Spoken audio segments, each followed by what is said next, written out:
So, Episode 2. Korra has ditched Tenzin as her spiritual mentor so that her uncle Unalaq can train her. She shows up ready and eager, which you know is bad because the only thing she's ready and eager for is fighting, which isn't what Unalaq has in mind here. He wants to take Korra to the South Pole to help deal with their long neglect of the spirits, their lack of appreciation for their heritage, that now reveals this shame to the world through this growing darkness. Dangerous trip to the South Pole? Count me in.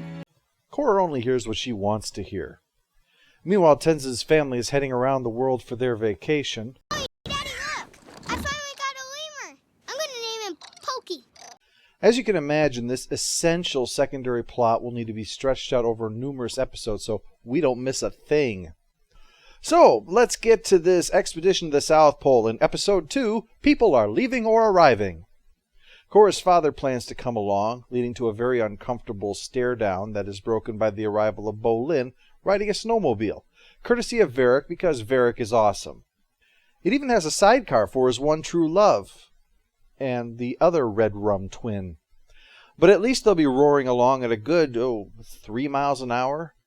Well, at least it'll be worth it when they reach their destination, the South Pole, which is also home to a horrible storm that has lasted for decades. Yeah, sure is a lot more fun than that amusement park, huh? Korra's first duty is related to their problem.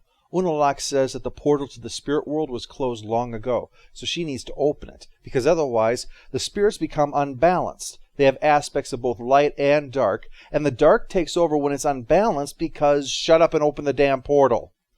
She has to do it now, too, because it has to be done on the winter solstice, when the worlds are aligned and whatnot. Otherwise, you gotta pay a late fee. At camp, Unalaq blames any troubles that they're having on Korra's dad, but since he didn't want him to come, he's hardly an impartial source. I believe the spirits are possessed of darkness because you're a jerk that takes the last Coke without asking. But Unalaq forces her father to confess why he left the north to live in the south. It was because he was banished. Dun dun dun! Fade to commercial.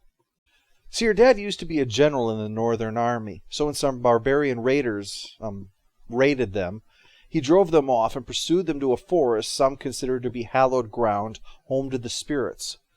They must have thought that he wouldn't follow them in there, but he proved them wrong. If they have to walk in there and grab those guys, and there's no need for some uptight spirits to get all bent out of shape over... Okay, yeah, if I come over to your house and take a crap on your rug, you have every right to come over and complain. So angry spirits attacked their settlement. Only Unalaq could save the day, and thanks to that, Korra's dad was banished, and Unalaq would now be next in line to be chief. Gosh, can't imagine there being any connection between spirits attacking the city and a guy with spirit influence gaining something as a result. What an incredible coincidence, isn't it? So Korra's father has now confessed his deepest and most shameful moment from his past. One that he probably would like every day to forget, and yet everything here reminds him of that sin because it reminds him he's not home anymore. Here he is in a foreign land because of one mistake, and he can never ever let that go. And Korra hears him bare his soul, and of course has only one thing to say. This is all about me! She's upset because he never told her this before, so she storms off into the frozen wasteland, at night, in a realm full of angry spirits. What an idiot. During a brief scene at the Air Temple, Tenzin shows his kids the statue room visited by the Aang gang way back in ATLA. It's the room that's filled with all the previous avatars in statue form, and hey, collect them all. One of them glows for his oldest daughter, Jinora, though. Nobody else sees it but her. That's probably going to matter later on, too, as all matters of importance should. Chekhov's proton pack and all of that. But back to the south, where Unalaq explains that he must be telling the truth because there are no lights in the south like there are in the north, caused by spirits in balance, rather than a nasty-ass storm like we've got here. That does look terrible. Well, let's head towards it, everybody, huh? Things take a turn for the worse when a group of angry spirits attack, costing them a snowmobile, a bunch of supplies, and Bolin's dignity. I'm a raft! Coat courtesy of Varric, because Varric is awesome. But Korra knows exactly what the problem is here. Her father needs to shit off back to the tribe and let them go on without his spirit-angering presence. Not to mention Korra-angering presence. So, what exactly were you and my dad talking about? Nothing. He was just worried about you, that's all. You know, sometimes I wonder whose side you're on.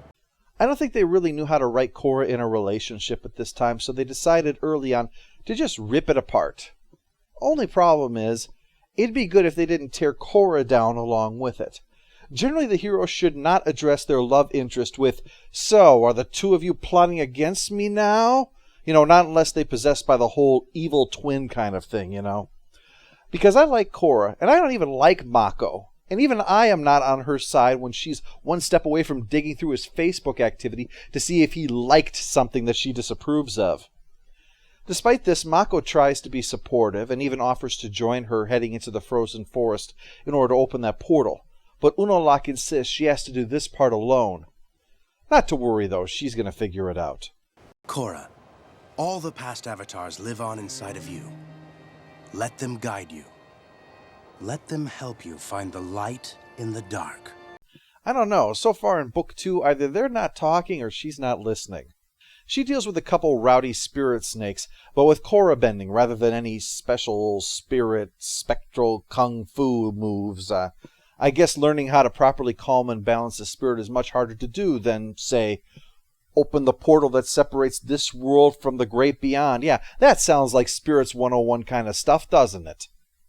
She tries hitting it with all kinds of bending, none of which works, plus rowdy spirits are grabbing her and pulling her away from it. So it's time for the trump card. Korra goes Avatar state on them, and just touching it opens the portal. And in the air temple, Jinora sees one of the Avatar statues start to glow, one that we hadn't seen before. Yep, I'd say that's important. That's an important portent. An important portent that warrants a torrent of... Sorry, Christmas always makes me channel my inner Dr. Seuss. But in the south, everything's better now. The portal is open, the sky is lit up by spirits, and Unalaq's army is marching through the streets while his navy blockades the harbor. Suddenly this guy and his desire to restore the spiritual rigor of the south seems a mite dictatorial.